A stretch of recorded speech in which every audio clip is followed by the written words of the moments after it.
गोकुळ दूध संघातील गैरकारभाराचा गंभीर आरोप, आमदार शिवाजी पाटील यांची ईडी चौकशीची मागणी, हजारो दूध संस्थांना संशयास्पद मंजुरी, अधिकाऱ्यांच्या संगनमताचा आरोप, निष्पक्ष चौकशी न झाल्यास जनआंदोलनाचा इशारा।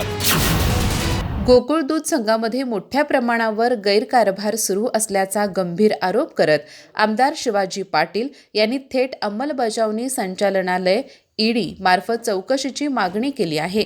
एका मंत्र्यांच्या आशीर्वादाने आणि काही अधिकाऱ्यांच्या संगम मतातून हजारो दूध संस्थांना मंजुरी देण्यात आल्याचा आरोप त्यांनी केला। सावर्डे येथील भाजपा कार्यालयात आयोजित पत्रकार परिषदेत बोलताना आमदार पाटील म्हणाले की गोकुळ दूध संघ हा सर्वसामान्य शेतकरी आणि सभासदांच्या कष्टातून उभा राहिलेला आहे। मात्र सध्या सहकार क्षेत्रात गैरव्यवहार वाढत असून संघाच्या कामकाजावर संशय निर्माण झाला आहे।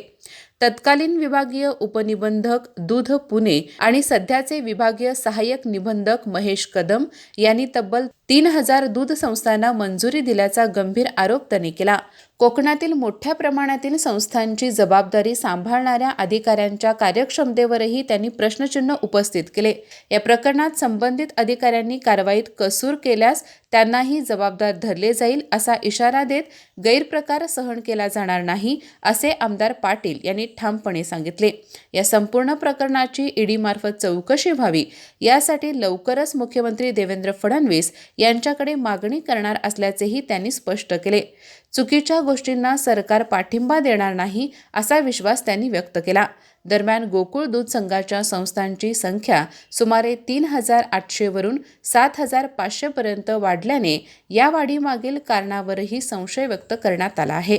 या वाढीमुळे काही भागांचे वर्चस्व वाढण्याची शक्यता असून चंदगड, आजरा आणि गडिंग्लज येथील मूळ संस्था अडचणीत येऊ शकतात अशी भीतीही व्यक्त करण्यात आली।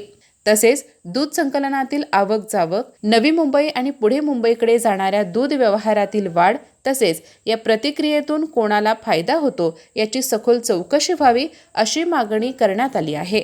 या व्यवहारातील मलिदा कोण खात आहे हे जनतेसमोर आले पाहिजे असेही आमदार पाटील यांनी नमूद केले। निष्पक्ष चौकशी न झाल्यास व्यापक जनआंदोलन उभारण्याचा इशाराही त्यांनी दिला।